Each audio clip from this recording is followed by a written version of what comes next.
Obviously, it wasn't just Chair Gensler that was talking about regulating crypto. That really has been a prominent focus of conversation here. And yet I was speaking with my colleague, Ali Vershbril, just a few minutes ago, and she was saying, I feel like we've had all these conversations before. It's kind of the same things that keep coming up. Do you sense we're making real forward progress? Is forward progress being made in this room today? Well, there's different questions there. I think globally we are definitely making progress. We've seen advances made in most countries in the world, either things that have landed in regulation or policy or things that are well on their way and there's a path to resolution, the exception of the United States. We've seen some state activity for sure, and of course it remains the case that this is already a regulated industry at the state level, to some extent at the federal level as well.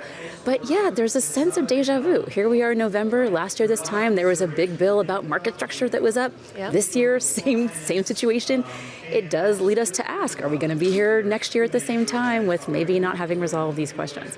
Well, as you say, it is November of 2023. This conference last year was held in October, just a few weeks before FTX collapsed. Yeah.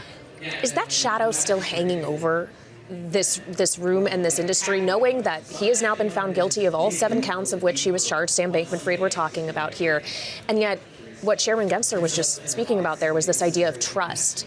How much work still has to be done to rebuild the trust that was lost? Or is this done, dusted, put to bed, he's guilty, and everybody moves on? You know, I think it's a combination of the two things. I think that looking at this and the fact that he was found guilty on 7 counts under, by the way, laws that were on the books well before FTX was even created, that I think is quite telling. And the reality is we didn't need new legislation or policy or rulemaking or law or anything to find him guilty of one of the oldest crimes in the books, fraud, right?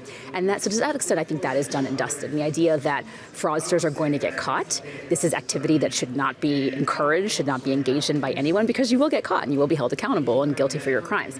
Separately from that, though, I do think there's a feeling in Washington that this was challenging. It was challenging for a variety of reasons, not the least of which was that Sam was a person who showed up in Washington regularly and was a very prominent figure here. I think we've moved mostly past that, to be fair. I think Washington's caught up now with, there's a new speaker, and are we going to fund the government? Are we going to go into shutdown? All of those things are more pressing and critical issues. But yes, there is a specter, I do think, that remains a shadow, I'd say, but I don't think it's a dominant focus or topic of conversation the way it was, obviously, a year ago and even, I'd say, a few months ago. Well, you mentioned that what Sam Bankman-Fried was charged under, ultimately crimes he was found guilty of, is law that has been in existence for a very long period of time. That's the argument that Chairman Gensler makes about securities law. This has been on the books for almost a century. Just apply it to crypto. And so why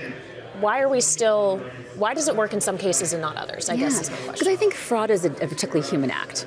And fraud is about, it's about lying, it's about deceit, it's about misrepresentation, it's about, in this case, taking money given to you for one purpose and using it for a different purpose and obscuring that you were doing that. Whether something is or isn't a security is not a question of a human action.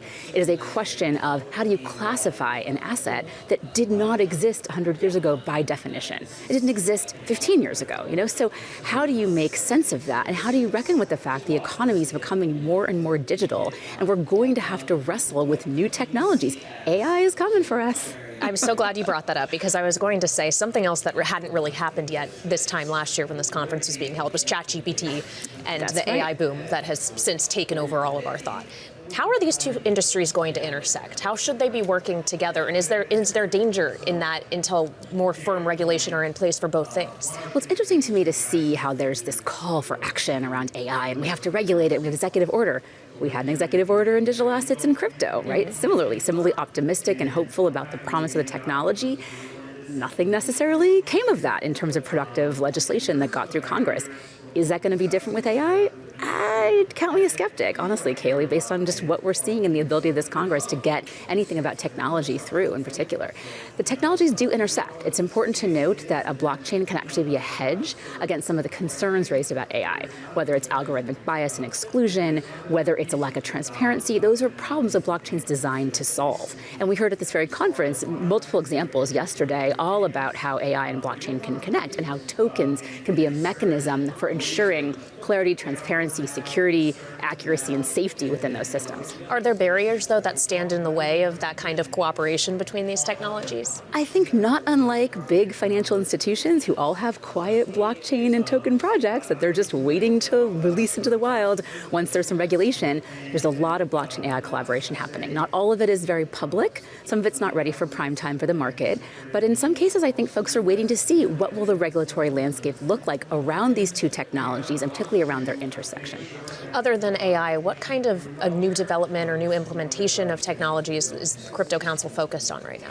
I'm looking a lot, as I have been for many years before I even was in this role, back at the World Economic Forum, on the metaverse, on XR technologies. That's still I a do thing? think, believe it or not, I think we've seen a lot of co-opting of the metaverse by private corporations, many of whom are the ones that are called to account or under fire a lot of the time around Web 2 technologies and data issues.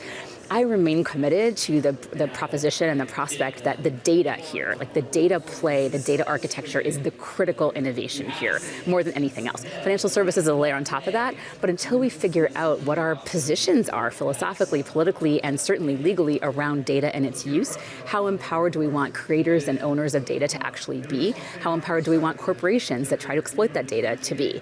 Until we solve those problems, I think we're kind of stuck in a little bit of a pattern where it's tough to really accelerate anything around XR, whether it's VR or AR, or even AI, frankly, and certainly blockchain and crypto.